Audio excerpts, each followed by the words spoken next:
Que savez-vous faire? Vous contentez de regarder? La voix de Bastien Lefebvre, froide comme la glace, résonne dans la pièce somptueuse. Imani Moreau, la nouvelle domestique, s'avance en silence. Malgré le mépris dans le regard de son employeur, elle prend délicatement dans ses bras le petit Arthur qui pleure à chaudes larmes. Ses mains expertes détachent la couche mouillée. Et soudain, le temps semble s'arrêter. Sur la hanche frêle de l'enfant, une marque de naissance en forme d'étoile, à 5 branches, apparaît distinctement. Une image qui hante Imani depuis 8 mois. Ses mains tremblent, la boîte de talc manque de glisser sur le sol de marbre. Cette marque, c'est impossible. Ce n'est que le début d'un voyage rempli de larmes et d'injustice. Abonnez-vous à la chaîne et activez la cloche dès maintenant pour ne pas manquer nos prochaines histoires. Laissez un commentaire pour nous dire de quelle ville vous nous écoutez. Que signifie cette marque? Quel terrible secret se cache derrière les portes de cette famille millionnaire? Et comment une simple domestique peut-elle défier le pouvoir pour récupérer ce qu'elle a de plus précieux? Écoutez jusqu'à la fin pour découvrir la vérité. Le soleil se couchait lentement sur Paris, teignant les toits de Ménilmontant d'une lueur orangée qui masquait à peine la grisaille de la vie quotidienne. Imani Moreau gravissait les escaliers étroits et usés de son immeuble, un vieux bâtiment haussmannien transformé en labyrinthe de chambres de bonne. Sa pièce, perchée au 6e étage sans ascenseur, n'était qu'un réduit exigu, un lit simple, une petite table bancale et une fenêtre minuscule qui laissait filtrer l'air froid de l'hiver parisien. Les murs suintaient l'humidité et le bruit incessant des voisins, disputes, rires, pleurs d'enfants, formaient une symphonie chaotique qui ne s'arrêtait jamais. Imani, âgé de 25 ans, originaire de la Côte d'Ivoire, avait quitté Abidjan 2 ans plus tôt pour rejoindre sa tante en France, dans l'espoir d'une vie meilleure. Mais la réalité était cruelle, des emplois précaires, des regards suspicieux et cette constante sensation d'être une étrangère dans une ville qui ne voulait pas d'elle. Chaque mois, elle envoyait une partie de son maigre salaire à sa mère, restée au pays, atteinte d'une maladie chronique qui réclamait des médicaments coûteux. « Tiens bon, maman », murmurait-elle souvent en serrant son téléphone lors de ses appels nocturnes où les larmes coulaient en silence. Ce soir-là, épuisée après une journée de nettoyage dans un café du quartier, Imani se préparait pour son nouveau travail. Elle avait été embauchée comme domestique chez Bastien Lefebvre, un architecte renommé dont la réputation de génie froid et exigeant la précédait. L'hôtel particulier de Saint-Germain-des-Prés, avec ses jardins cachés et ses façades ornées de sculptures, représentait un monde à des années-lumière de sa réalité. Mais c'était une opportunité, un salaire décent, des horaires stables et peut-être une chance de stabilité. Le lendemain matin, Imani franchit pour la première fois les grilles imposantes de la demeure. L'air y était imprégné d'un parfum de rose et de bois poli, un contraste saisissant avec les odeurs de friture et d'humidité de son quartier. Madame Dupont, la gouvernante, une femme d'une 50aine d'années, au chignon serré et au regard perçant, l'accueillit avec un sourire forcé. « Vous êtes Imani, c'est ça? Suivez-moi. Et rappelez-vous, ici, on travaille dur, sans se plaindre. » Dès les premières heures, Imani sentit le poids de la discrimination. Tandis qu'elle récurait les sols de marbre du grand salon, Madame Dupont la surveillait, lançant des remarques acerbes. « Attention à ne pas rayer le parquet avec vos mouvements brusques. Les gens comme vous ne sont pas habitués au luxe. » Les autres employés, une cuisinière et un jardinier, tous deux Français de souche, murmuraient dans son dos, échangeant des regards complices. « Encore une immigrée qui vient prendre nos emplois », avait-elle entendu un jour, alors qu'elle vidait les poubelles. Bastien Lefebvre, le maître des lieux, était une ombre distante. âgé d'une quarantaine d'années, avec des cheveux poivre et sel impeccablement coiffés, et un costume sur mesure qui soulignait sa silhouette athlétique. Il passait ses journées enfermé dans son bureau-atelier, entouré de plans architecturaux et de maquettes. Veuf depuis 8 mois après la mort tragique de sa femme Céline lors de l'accouchement, il s'était replié sur lui-même, fuyant tout contact émotionnel.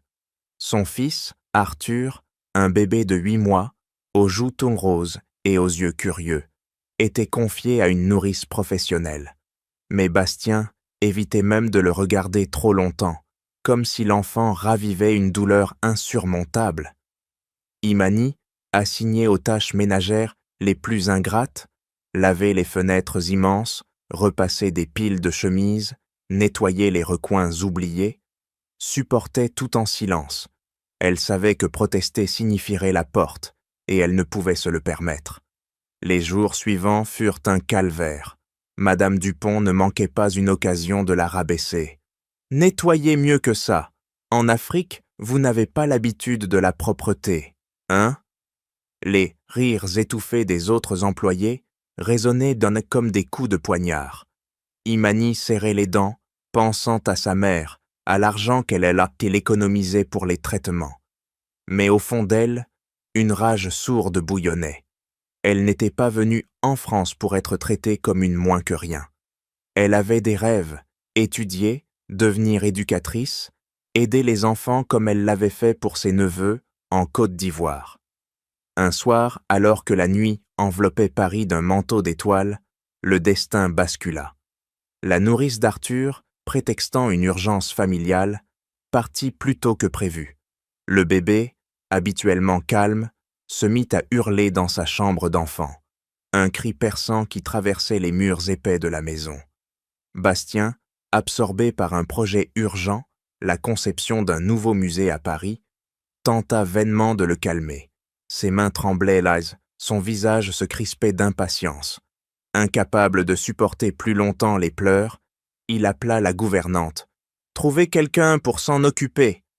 Madame Dupont, réticente, fit monter Imani de la cuisine où elle essuyait la vaisselle. « Allez-y, et faites vite. Monsieur Lefebvre n'aime pas les incompétents. » Imani entra dans la nurserie, une pièce somptueuse décorée de fresques murales et de jouets en bois, précieux. Arthur, rouge de colère, agitait ses petites poings dans son berceau. Bastien, adossé au mur, la toisa avec dédain. « Faites quelque chose, dites-moi que vous savez au moins calmer un enfant. Les gens de votre origine ont l'habitude des bébés, non ?» Les mots, chargés de préjugés, la blessèrent, mais Imani ignora l'insulte. Elle s'approcha doucement, murmurant des mots apaisants en français teintés d'un accent doux. Elle souleva le bébé avec tendresse, sentant son corps chaud contre le sien.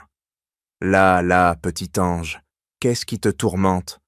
En le posant sur la table à langer, elle remarqua la couche gonflée. Avec des gestes précis, fruit de son expérience avec les enfants de sa famille, élargie, elle défit les attaches. Et alors, sous la lumière tamisée de la lampe, elle le vit. Sur la hanche droite d'Arthur, une marque de naissance en forme d'étoile à 5 branches, petite mais distincte, comme un tatouage naturel sur sa peau claire. Le monde s'arrêta. Imani sentit son cœur s'emballer, une vague de nausée la submergeait. Cette marque, c'était exactement celle de son fils, Noah, né prématurément à l'hôpital Lariboisière 8 mois plus tôt. Les médecins lui avaient annoncé sa mort, due à une infection foudroyante. Elle n'avait même pas pu le voir une dernière fois, terrassée par le chagrin et la solitude. Ses mains tremblèrent violemment. La boîte de talc qu'elle tenait glissa presque de ses doigts, heurtant le bord de la table dans un bruit sourd. Bastien fronça les sourcils. « Qu'est-ce qui vous prend? Vous n'êtes pas capable de faire ça correctement? Allez, finissez et partez. Les personnes comme vous ne sont pas faites pour s'occuper d'enfants de bonne famille. » Les mots la transpercèrent, ravivant la douleur de la perte et l'humiliation quotidienne. Imani acheva la tâche mécaniquement, rhabillant Arthur qui s'était calmé sous ses caresses. Elle le reposa dans le berceau, le regard hanté par des souvenirs refoulés. Bastien, sans un merci, la congédia d'un geste. « Retournez à vos tâches, et ne vous avisez pas de recommencer. » De retour dans sa chambre minuscule, Imani s'effondra sur son lit, les larmes coulant enfin. Comment était-ce possible? Était-ce une coïncidence cruelle ou quelque chose de plus sombre se cachait-il derrière? Son esprit tourbillonnait, mêlant doute, espoir et terreur. Cette nuit-là, le sommeil la fuit, tandis que l'image de l'étoile, gravée sur la peau d'Arthur, la hantait, promettant un avenir incertain et périlleux. Les jours suivants s'étirèrent comme une éternité pour Imani Moreau, prisonnière d'un tourbillon de doutes et de suspicions qui la rongeait de l'intérieur. Chaque matin, elle quittait sa chambre de bonne à Ménilmontant avant l'aube, affrontant le métro bondé où les regards hostiles la suivaient rondes comme des ombres. À l'hôtel particulier de Saint-Germain-des-Prés, l'atmosphère était devenue un champ de mines. Depuis la découverte de cette marque de naissance en forme d'étoile sur la hanche d'Arthur, Imani ne pouvait s'empêcher d'observer le bébé avec une intensité presque obsessionnelle. Elle profitait de chaque occasion, un passage furtif près de la nursery, un ordre pour apporter un biberon, pour scruter ses traits, ses yeux sombres qui pétillaient d'une curiosité familière, ce sourire timide qui rappelait tant celui de son Noah perdu. Était-ce vraiment possible? Ou son esprit, brisé par le deuil, lui jouait-il des tours cruels? Mais la réalité du travail la ramenait brutalement à terre. Madame Dupont, la gouvernante, avait intensifié sa surveillance comme si elle flairait une menace invisible. Les insultes fusaient, imprégnées d'un racisme viscéral qui ne prenait plus de gants. Un après-midi, alors qu'Imani astiquait les argenteries dans la salle à manger, Madame Dupont surgit, les bras croisés sur sa poitrine imposante. « Regardez-moi ça, vous avez laissé des traces sur les cuillères. C'est typique des gens de votre couleur, toujours à bâcler le travail. En Côte d'Ivoire, vous n'avez pas d'argenterie, hein? Juste des feuilles de bananier pour manger. » Les mots claquèrent comme un fouet, et Imani sentit la chaleur monter à ses joues. Elle ravala sa colère, frottant plus fort, mais intérieurement, une tempête bouillonnait. Pourquoi devait-elle endurer cela? Pour un salaire de misère, pour envoyer de l'argent à sa mère qui luttait contre la maladie au loin? Les autres employés n'étaient pas en reste. La cuisinière, une femme replète nommée Françoise, chuchotait avec le jardinier lors des pauses. « Cette Africaine, elle nous vole nos jobs. Et regardez comme elle traîne près du bébé. Elle complote quelque chose, j'en suis sûr. » Imani les surprit un jour, et leurs rires s'éteignirent dans un silence gêné. Bastien Lefebvre, quant à lui, maintenait une distance glaciale, mais ses actions parlaient trop pour lui. Il accordait des pauses de supplémentaires à Françoise, louait ouvertement le travail du jardinier, un homme blanc d'une 50aine d'années, tout en ignorant les efforts d'Imani. Un soir, alors qu'elle avait travaillé 2 heures de plus, sans être payée pour ranger la bibliothèque, Bastien passa sans un mot, jetant à peine un regard sur les étagères impeccables. « Priorité aux vrais professionnels », avait-il marmonné à Madame Dupont, comme si Imani n'existait pas. Malgré tout, Imani persistait. Elle avait commencé à noter secrètement des détails sur Arthur, la façon dont il serrait ses petits deux poings quand il avait faim, ce gazouillis doux qui ressemblait tant au premier son de Noah. Dans sa chambre le soir, elle comparait ses observations à ses souvenirs, feuilletant un vieux cahier où elle avait décrit son fils perdu. La douleur était vive, comme une plaie rouverte, mais elle alimentait sa détermination. Elle devait en avoir le cœur net. Un jour de congé forcé, imposé par Madame Dupont pour éviter les erreurs d'une novice, Imani se rendit à l'hôpital Lariboisière, un bâtiment massif et impersonnel dans le nord de Paris. L'air y était chargé d'odeurs d'antiseptiques et de désespoir. Au guichet des archives, elle demanda à consulter le dossier de naissance de son fils, expliquant calmement sa situation. La réponse fut brutale. L'employée, une femme d'âge mûr, aux lèvres pincées, la toisa de haut en bas.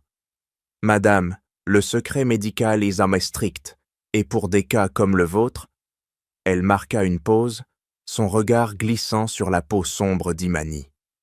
Les immigrés deviennent souvent avec des histoires farfelues. Votre enfant est décédé, c'est inscrit noir sur blanc. Pas de dossier à revoir sans ordre judiciaire. Et franchement, avec votre accent, vous devriez vous concentrer sur votre intégration plutôt que sur des fantômes. Les mots la frappèrent comme une gifle. Imani insista, la voix tremblante, mais l'employé appela la sécurité, un garde massif qui l'escorta dehors avec un mépris évident. « Retournez d'où vous venez, si vous n'êtes pas contente. » Dehors, sous la pluie fine qui mouillait les pavés, Imani s'adossa à un mur, les larmes se mêlant aux gouttes d'eau. Était-ce donc cela, la France? Un mur impénétrable pour les gens comme elle? De retour au travail, la tension culmina. Un matin, alors qu'Imani rangeait la vaisselle dans la cuisine, Madame Dupont irrompit, tenant à la main un vase en cristal qui manquait à l'appel depuis la veille. « C'est vous l'avez volé, j'en étais sûre, avec votre air sournois, les noirs comme vous, toujours à chaparder. » La voix stridente alerta toute la maison. Françoise et le jardinier accoururent, formant un cercle accusateur. Imani, stupéfaite, secoua la tête. « Je n'ai rien pris, je jure !» Mais les mots s'étranglèrent dans sa gorge sous les regards haineux. Bastien, alerté par le bruit, descendit de son bureau, son visage crispé d'irritation. « Qu'est-ce que c'est que ce cirque ?» Madame Dupont pointa un doigt, accusateur. « Elle a volé le vase de Madame Céline. Je l'ai vue traîner près du salon hier soir. » Bastien se tourna vers Imani, ses yeux froids, scrutant sa peau sombre comme une preuve en soi. « Expliquez-vous. Les gens comme vous, les immigrés, causent souvent des problèmes. Si c'est vrai, vous partez sur le champ, et j'appelle la police. » Le cœur d'Imani battait à tout rompre. Elle fouilla frénétiquement dans sa mémoire. Elle avait vu Françoise près du vase la veille, mais accusée sans preuve serait suicidaire. La rage montait, mêlée à la peur de perdre son emploi, de s'éloigner d'Arthur. « Monsieur, je n'ai rien fait. Fouillez mes affaires si vous voulez. » Bastien hésita, puis ordonna une fouille sommaire. Rien ne fut trouvé, mais le doute persistait dans ses yeux. Pour cette fois, restez, mais au moindre faux pas. Madame Dupont ricana. « Vous êtes trop clément, monsieur, avec ces gens-là. » Imani, humiliée au plus profond d'elle-même, ravala ses larmes et reprit son travail. Mais intérieurement, une résolution d'acier se forgeait. Elle ne partirait pas. Pas avant d'avoir élucidé le mystère d'Arthur. Cette accusation injuste, ces insultes racistes, n'avaient minot fait qu'attiser sa flamme. Elle resterait, observerait, et trouverait un moyen de percer la vérité, coûte que coûte. La nuit venue, dans sa chambre solitaire, elle serra son cahier contre elle, murmurant une promesse silencieuse à son fils perdu. Les ombres de la nuit enveloppaient encore Ménilmontant lorsque Imani Moreau quitta sa chambre de bonne, le cœur serré par une détermination farouche. Les rues sur les rues étroites, bordées d'immeubles délabrés et de graffitis effacés, résonnaient du bruit lointain des premiers au métro. Elle avait à peine dormi, hantée par l'accusation injuste du vase volé et par l'image persistante de cette étoile sur la peau d'Arthur. Chaque pas vers le centre de soutien social du quartier était un combat contre le doute qui la rongeait. Et si elle se trompait? Et si cette marque n'était qu'une cruelle illusion née de son chagrin? Mais au fond d'elle, une voix insistante murmurait que la vérité valait tous les risques. Le centre, un bâtiment modeste aux murs jaunis par le temps, offrait un refuge aux immigrés comme elle. un lieu où l'on pouvait parler sans craindre les jugements. À l'intérieur, l'air était chargé d'odeurs de café bon marché et de papier administratif. Imani patienta dans une salle d'attente bondée, entourée de visages fatigués, des femmes d'Aolas voilées, des hommes aux yeux cernés, tous portant le poids de l'exil. Enfin, on l'appela dans un bureau exigu. Madame Sylvie Martel, une femme d'une quarantaine d'années, aux cheveux courts et au regard perçant, l'accueillit avec une empathie professionnelle. « Asseyez-vous, mademoiselle Moreau. Qu'est-ce qui vous amène ?» Imani, la voix tremblante, raconta son histoire. La perte de Noah à l'hôpital Lariboisière, la découverte de la marque identique sur Arthur, les suspicions grandissantes. Elle omit les détails sur son emploi, craignant que cela ne complique tout. Madame Martel l'écouta en silence, fronçant les sourcils à mesure que le récit avançait. « C'est une accusation grave, Imani. Beaucoup de mères endeuillées imaginent des coïncidences, mais cette marque en étoile, vous dites qu'elle est unique. » Imani hocha la tête, décrivant avec précision les contours irréguliers, comme si elle la voyait encore. La travailleuse sociale se pencha en avant, baissant la voix. « J'ai entendu des rumeurs. Dans certains hôpitaux publics, il y a des réseaux, des trafics de bébés. Ils ciblent mec les femmes vulnérables, immigrées, isolées, souvent de couleur. Des familles riches payent pour des enfants parfaits. Et les dossiers sont falsifiés. C'est un scandale étouffé, mais j'ai vu des cas similaires. » Les mots d'eau frappèrent Imani comme un coup de tonnerre. Un trafic ? Son fils, volé et vendu. L'idée la fit frissonner, mélange d'horreur et d'espoir fou. De retour à l'hôtel particulier, la tension quotidienne s'était accrue. Madame Dupont la surveillait comme un faucon, assignant des tâches épuisantes. Frotter les escaliers de marbre, à genoux, laver les vitres sous la pluie battante, les collègues la fuyaient ouvertement.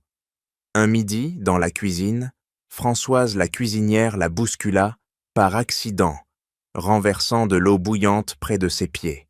« Oups, attention, l'africaine sale, tu vas salir le sol. » Le jardinier ricana, ajoutant « Retourne dans ta brousse, si tu ne supportes pas le travail propre. » Imani, isolée, mangeait seule dans un coin, ravalant sa fierté. Bastien, de son côté, maintenait son indifférence, mais ses ordres passaient par la gouvernante, comme si elle n'existait pas. Pourtant, elle persistait à s'approcher d'Arthur quand possible, feignant d'aider la nourrice pour observer le bébé, noter ses gestes, ses cris, tout ce qui évoquait Noah. La pression familiale ajoutait à son tourment. Un appel de sa mère, faible et essoufflé, arriva un soir. Elle avait besoin d'argent pour un nouveau traitement. « Ma fille, je sais que c'est dur là-bas, mais tiens bon. » Imani promit, mais raccrocha en larmes, vidant ses dernières économies pour envoyer un mandat. Comment pouvait-elle abandonner maintenant? Madame Martel avait été claire. Il fallait une preuve irréfutable. Prenez des cheveux du bébé, avec la racine. Je connais un labo discret à Liège, en Belgique. Ça coûte cher, 1100 €, mais c'est fiable. Imani hésita, mais l'idée s'imposa.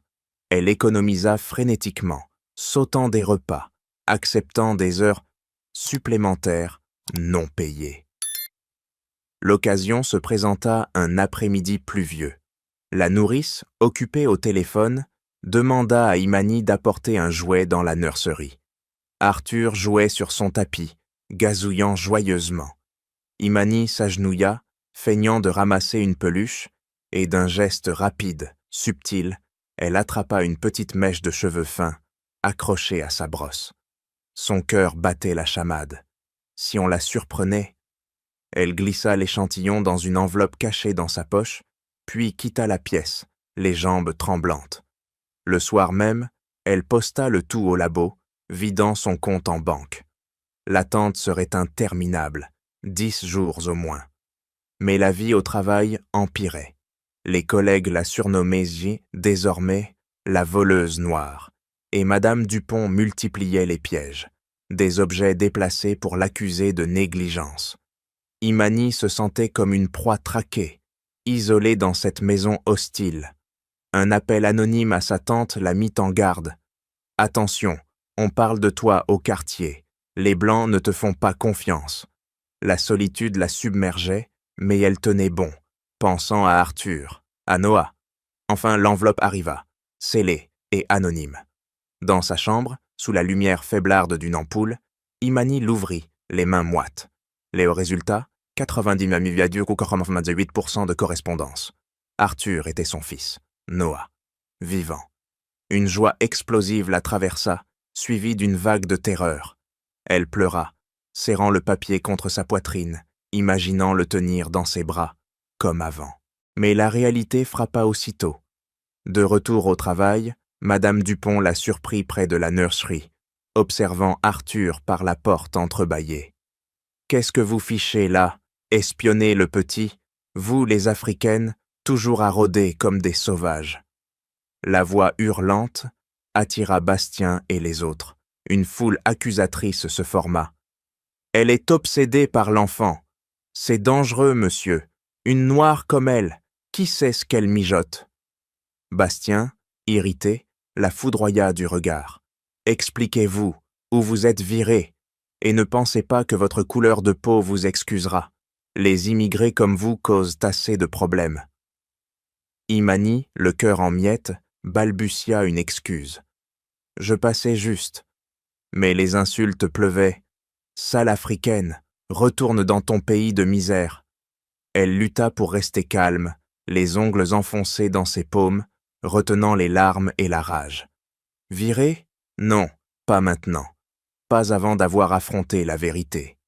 Elle s'éclipsa, le corps tremblant, mais l'esprit aiguisé par une résolution inébranlable. La nuit tombait sur Paris comme un voile d'obscurité impitoyable, enveloppant l'hôtel particulier de Saint-Germain-des-Prés dans un silence oppressant. Imani Moreau, le cœur battant à se rompre, arpentait les couloirs sombres de la demeure, ses pas étouffés par les tapis perçants. Les résultats de l'analyse ADN brûlaient dans sa poche, un papier froissé qui portait la preuve irréfutable.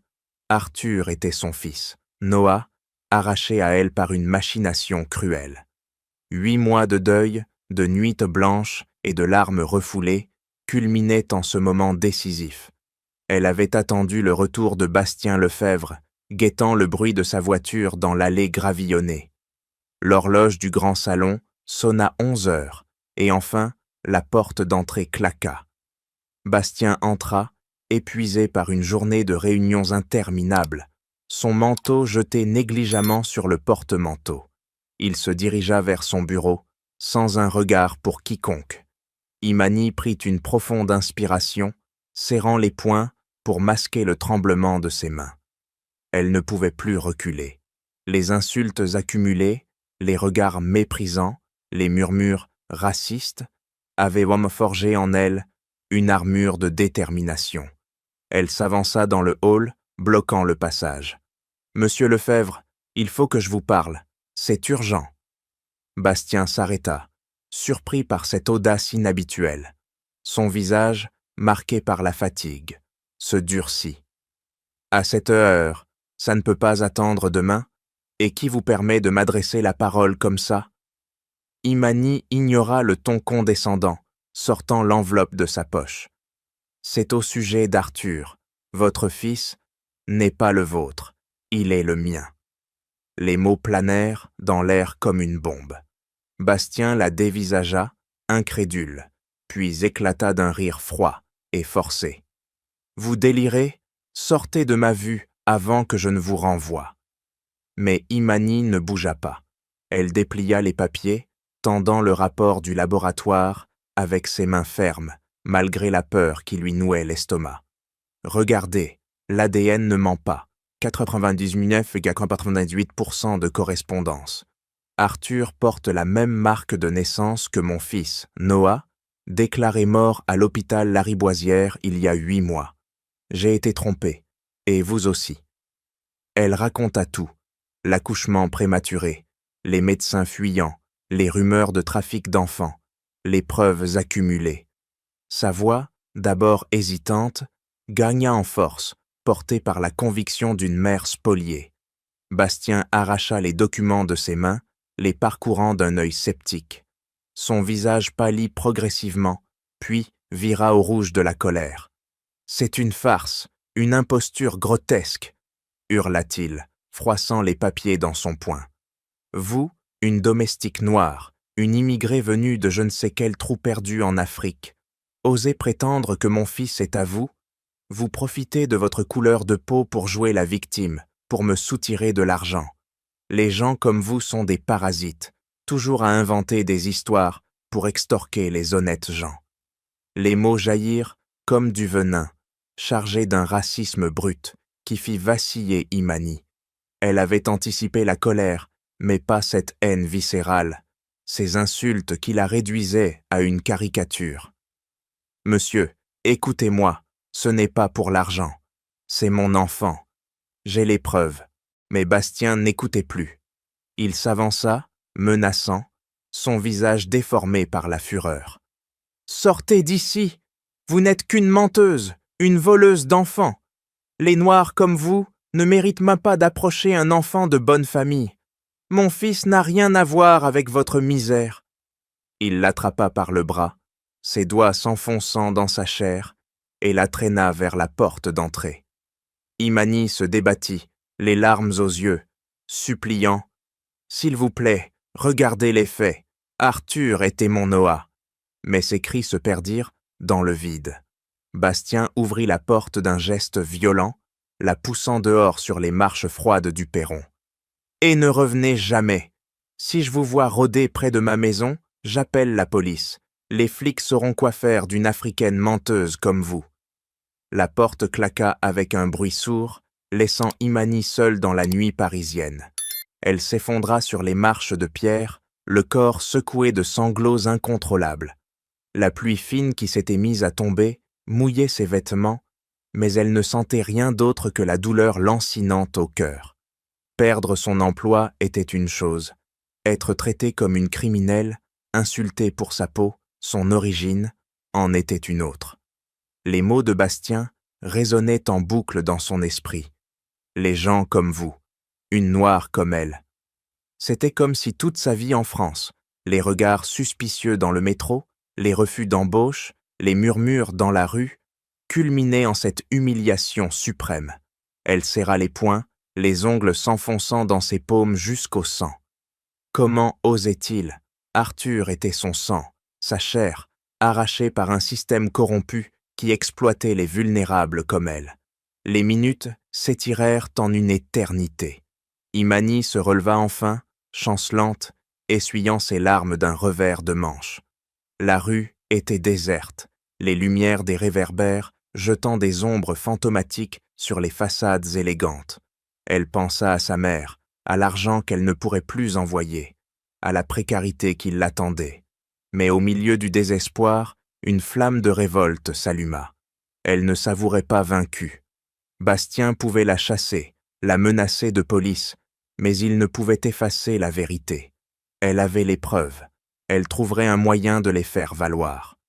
Marchant sous la pluie vers la station de métro, elle murmura pour elle-même « Je reviendrai pour toi, mon fils, quoi qu'il en coûte. » La nuit l'engloutit, mais dans son âme, une bataille venait de commencer, plus féroce que jamais.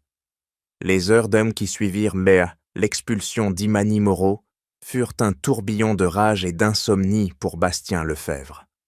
L'hôtel particulier de Saint-Germain-des-Prés, habituellement un havre de paix et de luxe, semblait soudain oppressant, ses murs chargés d'échos accusateurs. Bastien arpenta son bureau comme un lion en cage, les papiers froissés du rapport ADN éparpillés sur le sol de chêne poli. Comment osait-elle? Cette domestique, cette immigrée, venir bouleverser sa vie avec une histoire aussi absurde? Il avait appelé la police pour signaler une tentative d'extorsion, mais les agents, après un bref interrogatoire par téléphone, avaient minimisé l'affaire. Sans preuve concrète de menace, monsieur, ses paroles contre paroles. Frustré, il avait raccroché, se versant un verre de cognac pour noyer sa fureur. Mais au fond de lui, une graine de doute avait été semée.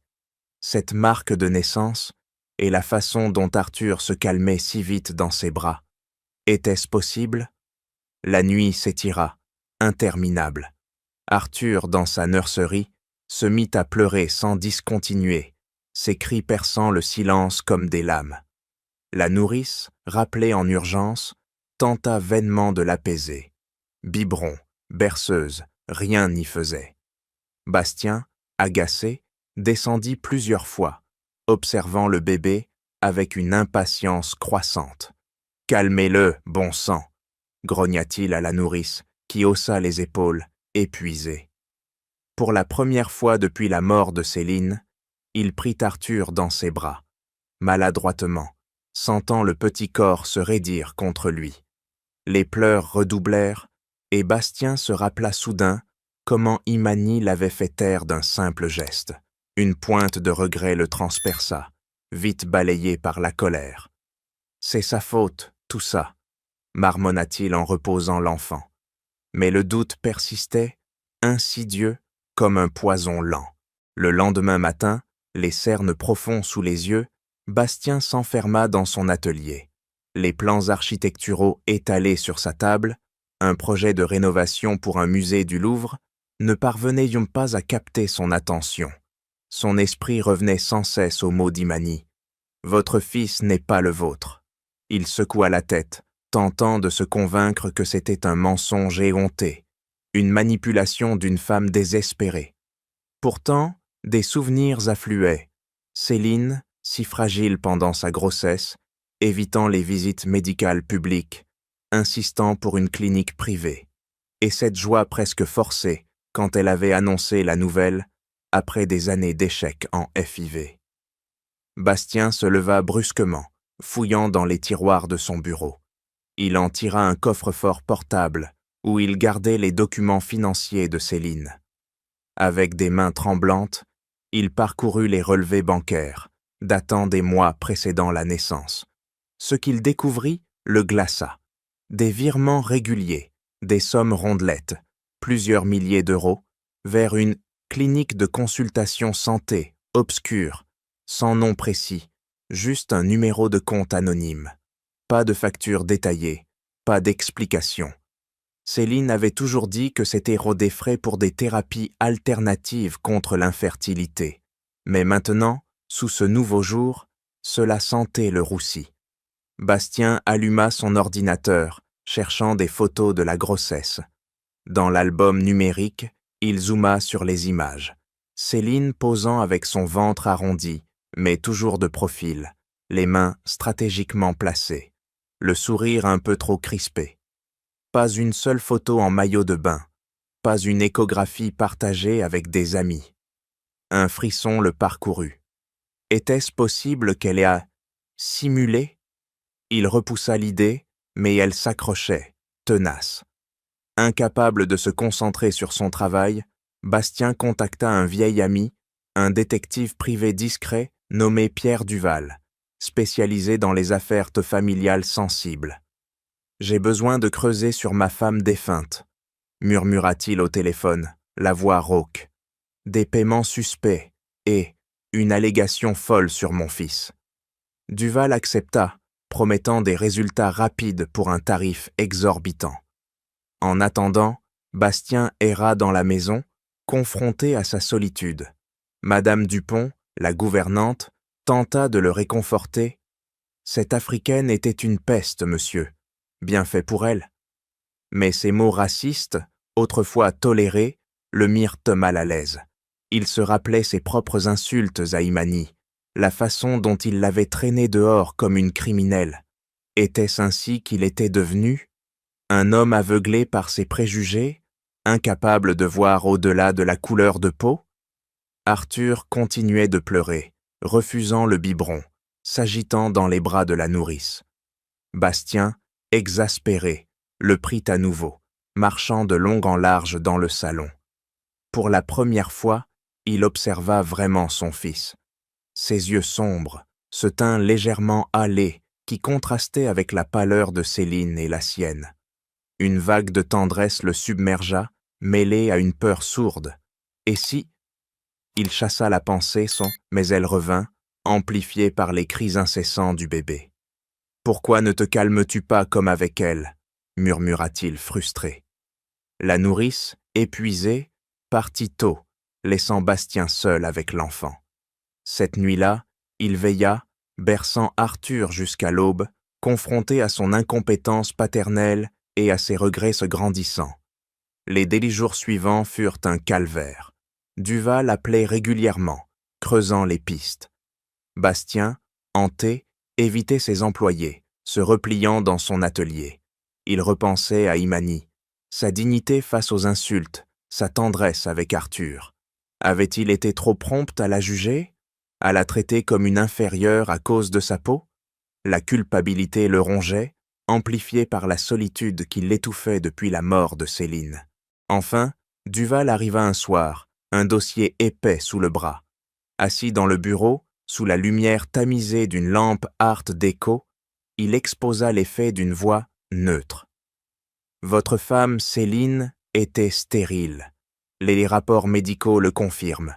Ovaire polykystique sévère, échec répété en FIV. Elle a simulé la grossesse avec un ventre prothétique, courant dans certains cercles. Les paiements, à un réseau de trafic d'enfants, via une clinique corrompue. Arthur n'est pas votre fils biologique. Il a été acheté, volé, à une mère vulnérable. Et d'après les dates, cela correspond à l'histoire de cette Imani Moreau. Les mots tombèrent comme un verdict. Bastien sentit le monde s'effondrer. Il se leva d'un bond, balayant les papiers du bureau dans un geste de rage. « Non, c'est impossible! Céline, elle m'aimait !» hurla-t-il, fracassant un vase contre le mur. Les éclats de cristal volèrent, miroir de son âme brisée. Duval resta impassible. Elle craignait de vous perdre. Le désespoir l'a poussé à ça. Bastien s'effondra dans son fauteuil, les mains sur le visage, des sanglots étouffés secouant son corps. La trahison de Céline, la perte de son illusion de paternité, et surtout la culpabilité envers Imani, cette femme qu'il avait insultée, chassée pour sa couleur de peau, alors qu'elle disait la vérité. Il avait été aveugle, prisonnier de ses préjugés. Arthur pleurait à nouveau à l'étage, et cette fois, les cris résonnaient comme un reproche. Bastien, anéanti, murmura dans le vide « Qu'ai-je fait ?» Les rues de Ménilmontant bruissaient d'une vie chaotique sous la lune pâle, un mélange de rires lointains et de sirènes hurlantes qui perçaient la nuit. Imani Moreau, recluse dans sa chambre de bonne depuis son expulsion brutale, luttait contre un océan de désespoir. Les gestures s'étaient écoulées comme un supplice. Sans emploi, ses économies fondaient d'un nez comme neige au soleil, envoyées en urgence à sa mère, en Côte d'Ivoire. Elle errait dans le quartier, postulant pour des jobs ingrats, nettoyage de bureaux, service dans des cafés. Mais les refus s'accumulaient souvent accompagnés de regards suspicieux sur sa peau sombre. « Pas pour vous, madame, on cherche quelqu'un de fiable », lui avait-on dit, avec ce sous-entendu raciste qui la blessait à chaque fois. Seule dans son réduit humide, elle fixait le plafond craquelé, revivant l'humiliation. Les mains de Bastien sur son bras, ses insultes crachées comme du venin.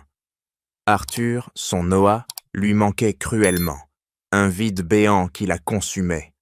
Elle avait contacté Madame Martel pour des conseils légaux, mais sans ressources, la bataille semblait perdue d'avance. Un soir, alors que la pluie martelait la fenêtre minuscule, un coup frappé à la porte la fit sursauter. Imani s'approcha avec prudence, le cœur battant. Derrière le battant usé se tenait Bastien Lefebvre, trempé, son manteau élégant ruisselant d'eau. Son visage, habituellement impassible, portait les stigmates de nuit de blanche, yeux rougis, traits tirés. « Imani, je dois vous parler », murmura-t-il, la voix brisée. Elisabethiti, la rage et la peur se disputant en elle. Pourquoi le laisser rentrer? Cet homme qui l'avait traité comme une criminelle, qui avait invoqué sa couleur de peau comme une malédiction? Mais la curiosité et l'espoir fou de nouvelles sur Arthur l'emporta. Elle s'effaça, le laissant pénétrer dans l'espace exigu, où l'humidité et la pauvreté criaient leur présence. Bastien s'assit sur l'unique chaise bancale, tête baissée. Je suis désolé, profondément désolé, pour tout, pour les mots que j'ai dits, pour la façon dont je vous ai traité. J'ai été aveugle, prisonnier de mes préjugés, votre peau, votre origine. Je les ai utilisés comme armes, comme excuse pour ne pas voir la vérité. Les mots sortaient soit difficilement, chargés d'une sincérité qui surprit Imani. Elle resta debout, bras croisés, luttant contre les larmes. Désolé, c'est facile à dire maintenant. Vous m'avez jeté dehors comme une moins que rien, appelez la police. À cause de ma couleur, vous m'avez vue comme une menteuse dès le départ. Bastien hocha la tête, les yeux emplis de remords. Vous avez raison, j'ai été un monstre, mais j'ai enquêté. Céline, ma femme, elle a tout simulé. Le ventre prothétique, les paiements à ce réseau de trafiquants. Arthur, votre Noah, a été volé, vendu comme une marchandise. Elle craignait de me perdre, de ne pas me donner d'héritier. J'ai été dupé, mais c'est inexcusable. Imani s'assit sur le lit, les jambes flageolantes. Entendre la confirmation de ses soupçons était un soulagement mêlé d'horreur. Bastien poursuivit, décrivant les découvertes du détective, les virements suspects, les mensonges de Céline. Je ne demande pas votre pardon immédiat, mais pour Arthur, nous devons agir. Ce réseau doit être démantelé. J'ai des ressources, de l'argent, des contacts. Ensemble, nous pouvons les faire tomber. Imani lutta intérieurement. Pardonner à cet homme qui incarnait tout ce qu'elle haïssait, le racisme, le privilège, ou s'allier pour sauver d'autres enfants, pour récupérer son fils. L'amour maternel l'emporta. D'accord, pour Noah, mais ne pensez pas que j'oublie vos insultes. Ils passèrent tôt la nuit à élaborer un plan, Bastien promettant de financer des avocats, des enquêtes privées. Le lendemain, ils se rendirent discrètement au centre de soutien social, retrouvant Madame Martel dans son bureau encombré. La travailleuse sociale, surprise par la présence de Bastien, écouta leur récit. « C'est énorme. J'ai des contacts dans la police, des témoignages anonymes d'autres victimes. Mais c'est dangereux. Ce réseau a des ramifications haut placées. Elle fournit des noms, des adresses de cliniques suspectes et un dossier sur des cas similaires impliquant des mères immigrées. La tension monta rapidement. Quelques jours plus tard, alors qu'il suivait une piste, une rencontre avec un informateur dans un café discret près de la clinique de la Muette, le danger se matérialisa.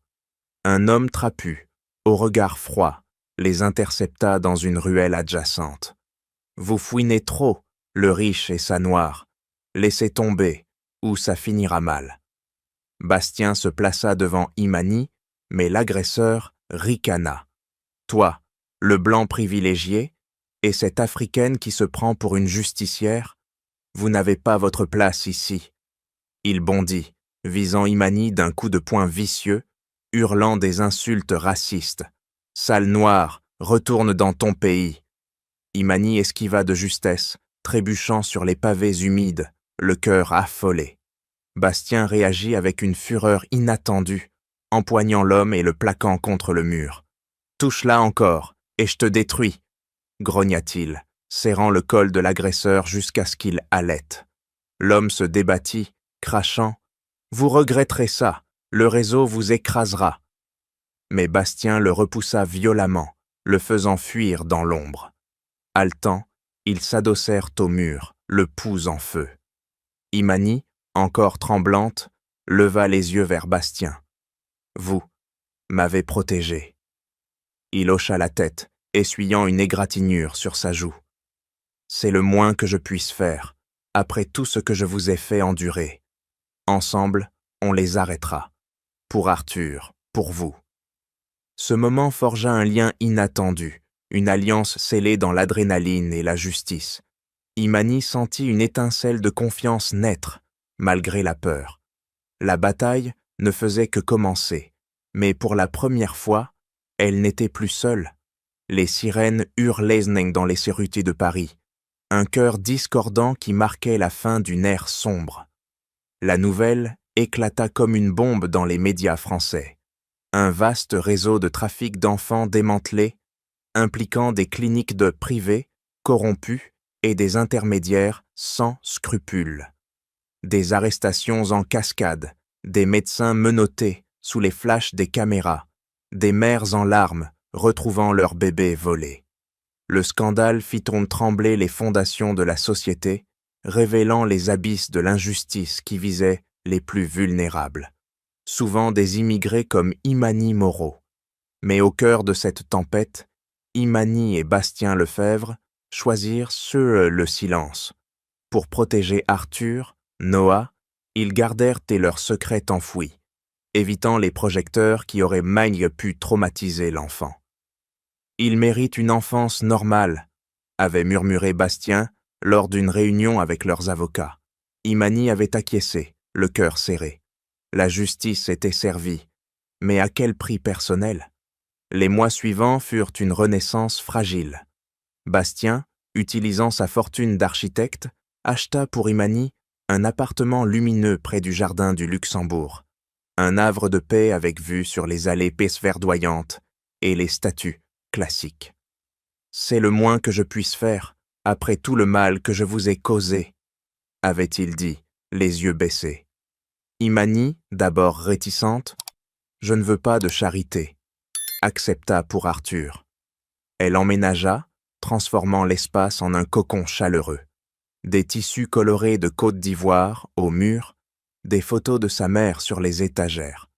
Bastien finança ses études en éducation de la petite enfance à une université prestigieuse, réalisant un rêve qu'elle avait enterré sous les couches de survie.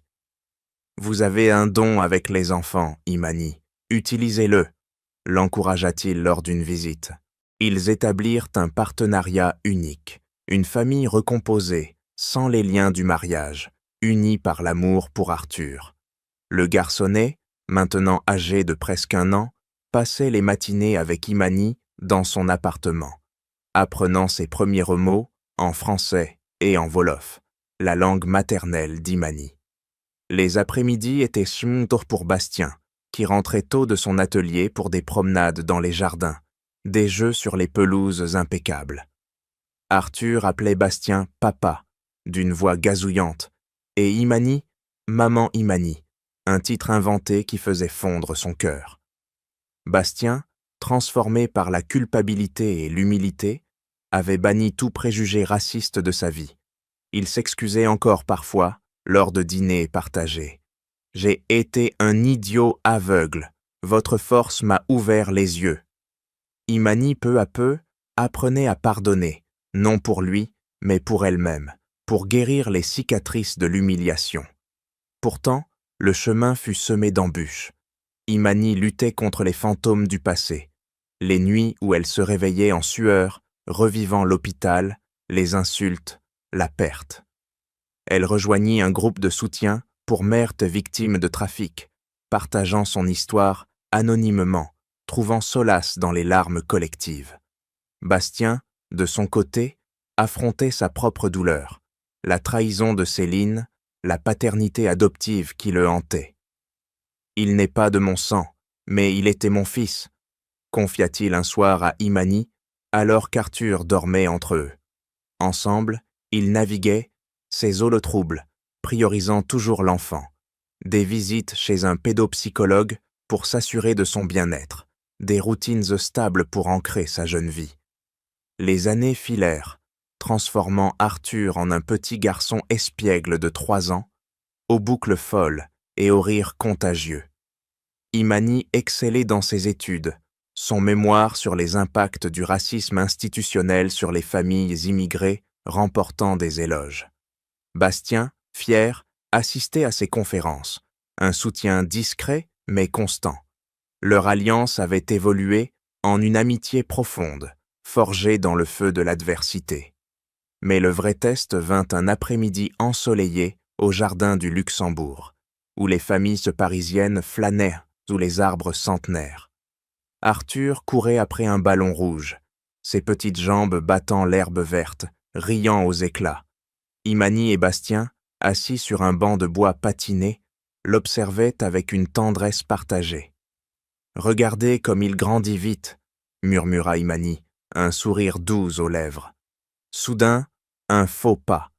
Arthur trébucha sur une racine saillante, tombant à genoux avec un cri aigu. Du sang perla sur sa peau, une égratignure superficielle, mais douloureuse pour un enfant. Il se releva en pleurant, les yeux emplis de larmes, cherchant du regard ses deux piliers.